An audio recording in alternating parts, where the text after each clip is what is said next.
కవితకు jail మంజూరైంది. So ఎట్టకేలకు చాలా నెలల నుంచి అయితే తను జైల్లో ఉన్నారు. అయితే బెయిల్ మంజూరైంది ఇప్పుడు. సో మరి ఆమె జాతకం ప్రకారంగా ఇంకా ముందు ముందు ఎలా ఉండబోతుంది? కవిత గారిది మిథున రాశి. గురుడు 12 వెంట ఈ 2024 సంవత్సరంలో ఉన్నాడు. రేపు మే మళ్ళీ వచ్చేంత వరకు 2025 వరకు ఎటువంటి వాళ్ళైనా సరే గురుడు 12 ఉన్నప్పుడు ఈ పోలీస్ ప్రాబ్లమ్స్, జైలు ప్రాబ్లమ్స్ ఉంటాయి. అందువలన ఎవరికైనా సరే కనిమొళి గారికి, ఇలా కరుణానిధి గారి అమ్మాయి, వీళ్ళందరికీ కూడా మినిమం ఒక 6 months అయినా సరే బెయిల్ రాకుండా ఉంటుందన్నమాట. ఇలాంటి కేసెస్లో మనం కూడా ఒక ఇంటర్వ్యూలో ఇలా మనం చెప్పాం 6 months దాకా రారని. కరెక్ట్గా ఎగ్జాక్ట్లీ 5.5 months 5 months వచ్చేసింది ఆమెకి. కాబట్టి ఇప్పుడు ఏం నో ప్రాబ్లం. ఇంకా కేసు ప్రొసీడింగ్స్ జరుగుతాయి. కండిషనల్ బెయిల్ కాబట్టి ఆ కండిషనల్ ప్రకారం పోలీస్ స్టేషన్కి వెళ్ళి సంతకాలు పెట్టడం అలా ఉంటాయన్నమాట. సో ఇంకా మళ్ళీ జైలుకి వెళ్ళేటటువంటి అవకాశం కానీ అలాంటివి ఏమి లేవు. సో మరి ఇప్పుడు వచ్చిందంటే మధ్యంతర బెయిల్ వచ్చింది సార్, అంటే మరి మళ్ళీ జైలుకి వెళ్ళే అవకాశాలు మనకు కనిపిస్తున్నాయి, లేకపోతే ఎలా ఉండబోతుంది జాతకం ప్రకారంగా? ఆమె జాతకం ప్రకారము ఎప్పుడైనా సరే జాతకం ఒకసారే వేధిస్తుంది. 12 ఉన్నటువంటి గురుడి యొక్క ప్రభావం వల్ల ఈ ఒక్కసారి వెళ్ళారు, అది అయిపోయింది. ఇప్పుడు కండిషనల్ బెయిల్లో దాంట్లో ఉంటాయి, టర్మ్స్ ఉంటాయి. ఏ టర్మ్స్ ప్రకారం వారం వారం వెళ్ళి సంతకం పెట్టేదా, పోలీస్ స్టేషన్లో పెట్టేదా, లేకపోతే కోర్టులో పెట్టేదా, ఇట్లాగా టర్మ్స్ ఉంటాయి. సో ఆ టర్మ్స్ ప్రకారము ఆమె కండిషనల్ బెయిల్ కొనసాగుతుంది, మిడ్ టర్మ్ ఈ యొక్క బెయిల్ అనమాట. ఇక మళ్ళీ వెళ్ళేటటువంటి సమస్య లేదు, ఆమెది అయిపోయింది. ఇంకా ఆమె లైఫ్ లోనే ఇంకా మళ్ళీ జైలుకి వెళ్ళదు.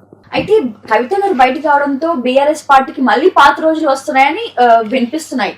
సో అంటే ఏంటి సార్ పరిస్థితి ఎలా ఉండబోతుంది? పార్టీ పరిస్థితి మొత్తం ఎలా ఉండబోతుంది? అంటే కవిత గారు మళ్ళీ వచ్చారు కాబట్టి పాత రోజులు పుంజుకుంటాయా, లేకపోతే ఇంకేమైనా చేంజ్ కనిపిస్తున్నాయా పార్టీకి జాతకం ప్రకారంగా? ప్రస్తుతానికి ఏముండదు. మిథున రాశి రేపు మే వరకు కూడా పార్టీ, ఇప్పుడు బీఆర్ఎస్ పార్టీ ఎలా ఉందో అలాగే ఉంటుంది, కొంచెం డల్ గా ఉంటుంది. ఆ తర్వాత కవిత గారు న్యాచురల్ గా మంచి వాగ్దాటి ఉన్నటువంటి నాయకురాలు ఆమె. కేటీఆర్, హరీష్ రావు, కేసీఆర్ గారు వీళ్ళంతా కూడా. సో వాళ్ళ ప్రయత్నాలు వాళ్ళు చేసుకుంటూ ఉంటారు కదా పార్టీ ముందుకు వెళ్ళడానికి. సో డెఫినెట్ గా 1 year ఎప్పుడైనా సరే గవర్నమెంట్ పవర్ పోయిన తర్వాత కొన్ని రోజులు ఇంకా అలా నిస్తీర్ణంగా నిర్వీర్యంగా ఉంటుంది. సో అట్లీస్ట్ ఒక 2.5 years అన్నా పోవాలా, ఆ తర్వాత పుంజుకుంటుంది, డెఫినెట్ గా పుంజుకుంటుంది. మన తెలుగు రాష్ట్రాల్లో ఎలా ఉందంటే ఒకసారి జైలుకి వెళ్ళొచ్చిన నాయకురాలు ఎవరైనా కూడా సీఎం అయ్యే అవకాశం అయితే కనిపిస్తున్నాయి. సో క్రమంగా చూసుకున్నట్లయితే మరి ఈ కవిత గారి జాతకం ప్రకారంగా రాబోయే రోజుల్లో సీఎం అయ్యే అవకాశాలు ఏమైనా కనిపిస్తున్నాయా? జైలుకి వెళ్తే సీఎంలు అవుతారంటే ప్రతి ఒక్కడు జైలుకి వెళ్ళాలని చూస్తాడు. అది మూఢనమ్మకాలు ఇలాగే తయారవుతాయి అనమాట. కాబట్టి జైలుకి వెళ్తే సీఎం అయ్యే సమస్య లేదనమాట. ఉన్న పరపతి పోతుంది, ఉన్న ఎదిపోతుంది. ఏదో లక్కీగా ర్యాండమ్ గా వాళ్ళు అలా సీఎంలు అయ్యారు. కానీ కవిత గారి జాతకం ప్రకారం సీఎం అవ్వదు. ఎందువల్లంటే మనకి ఇక్కడ కేసీఆర్ పవర్ఫుల్ నాయకుడు, ఇంకా ఆయనకి చాలా ఆయుర్దాయం ఉంది. ఆ తర్వాత కేటీఆర్ గారు వస్తారు, ఆయనకి ఆయుర్దాయం ఉంది, ఆయన మంచిగా పరిపాలిస్తాడు. కాబట్టి అలాగే రేవంత్ రెడ్డి గారు నా యువకుడు బ్రహ్మాండమైనటువంటి పాలన చేస్తున్నాడు. కాబట్టి వీళ్ళందరినీ దాటుకొని కవిత రావాలా. కాబట్టి చీఫ్ మినిస్టర్ అయ్యే సమస్య లేదు, కానీ మా సెంట్రల్ మినిస్టర్, స్టేట్ మినిస్టర్ ఇలాంటివన్నీ కూడా అవుతుంది. ఈ టిఆర్ఎస్ అంటే టిఆర్ఎస్ పార్టీ ఒకప్పుడు, ఇప్పుడు బీఆర్ఎస్ బీజేపీలోకి విలీనం అవుతుందనే వార్తలు వినిపిస్తున్నాయి. అంటే ఎలా ఉండబోతుంది? అది అవ్వదు, అదంతా అపోహలు మాత్రమే, పుకారులు. ఎందువల్లంటే ఒక ఉద్యమ పార్టీగా స్టార్ట్ అయినటువంటి బీఆర్ఎస్ బీఆర్ఎస్ గా మారి తన స్వతంత్ర అవకాశం ఉంటుంది. జనరల్ గా ఎవ్రీ ఇయర్ ప్రజలు ఏం చేస్తారంటే ఎవ్రీ 5 years టైం మారుస్తూ ఉంటారు. అది ప్రజల నాడిని బట్టి, ఆ లాస్ట్ ఓటింగ్ అయ్యేటటువంటి లాస్ట్ 6 months 1 year బట్టి ఉంటుందన్నమాట ట్రెండ్. అప్పుడు రూలింగ్ పార్టీ తీసుకునే విధానాలను బట్టి ఉంటుంది. ప్రస్తుతానికైతే ఛాన్స్ లేదు, కానీ అవకాశాలు మాత్రం ఉంటాయి, అన్ని పార్టీలకి ఉంటాయి. అయితే కవిత గారు జైలుకి వెళ్ళడం వల్ల తన ఇమేజ్ పెరుగుతుందా లేకపోతే తగ్గిపోతుందా ఆమె జాతక ప్రకారంగా? జైలుకి వెళితే ఎవరికైనా ఇమేజ్ తగ్గుతుంది జనరల్గా. అలాగే పెరిగే సమస్య లేదు, మన సాటిస్ఫాక్షన్ కోసం అనుకోవడం అన్నమాట. కర్మకాలి జైలుకి వెళ్తారు వాళ్ళు. కాబట్టి దాన్ని ఏం చేస్తారంటే పొలిటీషియన్స్కి జైలుకి వెళ్తే సీఎం పోస్ట్ వచ్చింది, జైలుకి వెళ్తే పిఎం పోస్ట్ వచ్చిందని ఈ సిగ్గులేని జనం మళ్ళీ ఓట్లు వేస్తారనమాట. జైలుకి వెళ్ళిన వాళ్ళకి ఓట్లు వేయడం ఏంటి, జైలుకి వెళ్ళిన వాళ్ళని సీఎంలను పిఎంలను చేయడం ఏంటి? కాబట్టి ప్రజలకే సిగ్గులేదు. కాబట్టి వీళ్ళకి అయితే అవుతారు, ఏమైంది, ఓట్లు పడితే సీఎంలు పిఎంలు అవుతారు. కాబట్టి ఎట్టి పరిస్థితుల్లో జైలుకి వెళితే ప్రతిభ పెరగడాలు, ఇమేజ్లు పెరగడాలు ఉండవు. అది జాతకం బట్టి. ఇప్పుడు చంద్రబాబు నాయుడు గారు మన జైలుకి వెళ్ళారు, సీఎం పోస్ట్ వచ్చింది కాబట్టి ఆయనకు వచ్చింది, లేకపోతే జైలుకి వెళ్ళినాడికి ఎవరు వాల్యూ ఇస్తారు? కాబట్టి అట్లాంటిది ఏమి ఉండదు. జనరల్గా ఆమె చేసే విధానాలు, ఆమె ఆలోచన విధానాలు, ఆమె ప్రజా సేవ, ప్రజల్లో ఎలా దూసుకెళ్ళిపోయి మళ్ళీ మంచి పనులు చేస్తున్నప్పుడు మాత్రమే ఇమేజ్ పెరుగుతుంది. అంతేగాని జైలు కూర్చుంటే ఇమేజ్ పెరగదు. కేసీఆర్ గారి ఫ్యామిలీలో మళ్ళీ సీఎం అయ్యే అవకాశాలు ఎవరికైతే గట్టిగా ఉన్నాయి? మళ్ళీ అధికారం పుంజుకోవడం అనేటటువంటిది జరిగితే రావాలి, మంచి స్ట్రాటజీతో చేయాలి. వస్తే కనుక కేటీఆర్ గారికే ఉంటుంది, ఇంకెవరికి లేదు. హరీష్ రావు గారికి కూడా ఉండదు, కవితకు కూడా ఉండదు. కేసీఆర్ ఉన్నంతకాలం కేసీఆర్ గారు చేస్తారు. ఆ తర్వాత మోస్ట్ డైనమిక్ లీడర్గా కేటీఆర్, మరి ఆయన వాళ్ళ ఫాదర్ పెట్టిన పార్టీ ఆయన తీసుకోకపోతే హరీష్ రావుకి ఇస్తారా, లేకపోతే కవితకి ఇస్తారా? ఎందుకు ఇస్తారు? Hi hello, welcome to our channel. నేను మీ సరిత. ఈరోజు నాతో పాటు ప్రముఖ జ్యోతిష్య వాస్తు పండితులు ప్రొఫెసర్ ముల్లపూడి సత్యనారాయణ గారు ఉన్నారు. మాట్లాడతాం. నమస్తే సార్. నమస్కారం మా సరిత.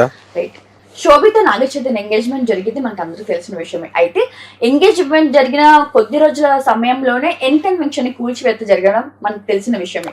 అయితే ఈ శోభిత జాతకం బాలేదని ఇలా జరిగిందా, లేకపోతే తన ఇంట్లోకి అడుగు పెట్టిన తర్వాత ఇలా జరిగింది నష్టం అని కొంతమంది అంటున్నారు. సో దాని విషయం మీ మాటలో అంటున్నటువంటి ఆ కొంతమందికి బుద్ధి లేని వాళ్ళు అనమాట. వాళ్ళు ఎట్టి పరిస్థితుల్లో శోభిత జాతకం, షీఈ్ ఎ ఉమెన్, ఆమె బాగా చదువుకుంది, ఒక ఆర్మీ నేవల్ ఆఫీసర్ కూతురు, ఒక టీచర్ కూతురు. ఆమెకంటూ ఒక యాంకర్గా, ఒక మోడల్గా, ఒక ఫిల్మ్ హీరోయిన్గా సొంత ప్రతిభ, సొంత స్ట్రాటజీ ఉంటుంది ఆమెకి. సో నాగార్జున ఎప్పుడో 15 సంవత్సరాల క్రితం నుంచి అది కోర్టుల్లో జరుగుతోంది. అది బుద్ధి లేని ప్రభుత్వాలు చేసినాయి కాబట్టి నాగార్జున కాపాడుకుంటూ వచ్చినాయి. అవి ఇప్పుడు డేర్ అండ్ డాషింగ్ హీరో కాబట్టి రేవంత్ రెడ్డి ప్రక్షాళన చేయాలని చెప్పి హైడ్రాలో కొట్టుపడేస్తున్నాడు.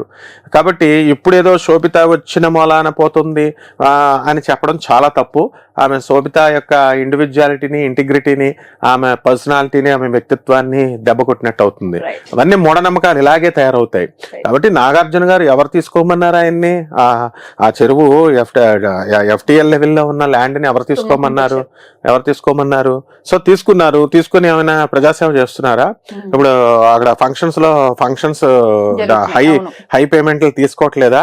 సో ఇంతవరకు ఉపయోగించుకున్నారు 20 సంవత్సరాల నుంచి. ఒక సినిమా హీరో అయినంత మాత్రాన వదిలేయాలా? సో ఇలాంటివన్నీ నాన్ సెన్స్ ఇవన్నీ. సో న్యాయబద్ధంగా ప్రభుత్వం వాడు సినిమా హీరో అయినా, లేకపోతే పొలిటికల్ లీడర్ అయినా, లేకపోతే తనదైనా సరే రేవంత్ రెడ్డి పడగొట్టేసుకుంటాడు. సో ప్రక్షాళన మొదలు పెట్టాడు Revanth Reddy. So it's a good symbol. So శోభితతో పోలిస్తే సమంత వల్లే నాగ చైతన్యకి కానీ, నాగార్జున ఫ్యామిలీ మొత్తానికి కానీ లాభం అని అంటున్నారు. సో దాని గురించి ఏంటి?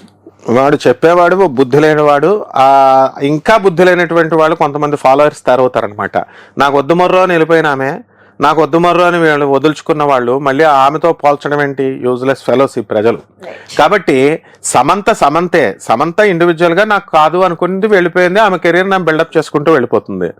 అండ్ గతాన్ని తవ్వుకుంటూ వాళ్ళుంటే బాగున్నావు, వీళ్ళుంటే బాగున్నావు అని అనడం సబబు కాదు. అండ్ న్యూ ఎంట్రీ శోభిత. సమంత మీద అభిమానం ఉన్న వాళ్ళైతే వాళ్ళందరూ కూడా ఇప్పుడు చెప్పేటటువంటి సానుభూతి చూపించేటటువంటి వాళ్ళంతా కూడా నాగార్జున ఇంటికి వెళ్ళి అడగొచ్చు కదా. అప్పుడు ఆ రోజున నాగార్జున ఒప్పించవచ్చు కదా, అమలను ఒప్పించవచ్చు కదా. అవి చేయరు. కాబట్టి ఇలాంటివన్నీ దొంగ సానుభూతులు ప్రకటిస్తూ ఉంటారు.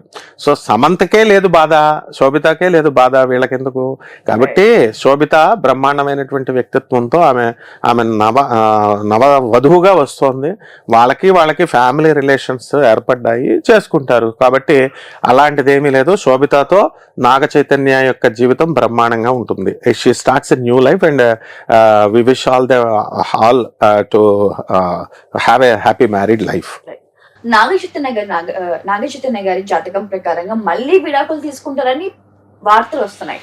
దాని గురించి మీరేమంటారు? అదంతా నాన్ సెన్స్. నాగచైతన్య ఎవరికైనా సరే ఒకసారి అవుతుందన్నమాట. కాబట్టి నాగచైతన్య జాతకం పరిశీలించినటువంటి వాడిని కాబట్టి నేను చెప్తున్నాను, ఒక్కసారే ఇది. ఇప్పుడు శోభితతో జరిగినటువంటి వివాహం బ్రహ్మాండంగా ఉంటుంది. ఆమె చక్కగా కాపురం చేసుకుంటుంది, చక్కగా పిల్లల్ని కూడా కంటుంది అనమాట.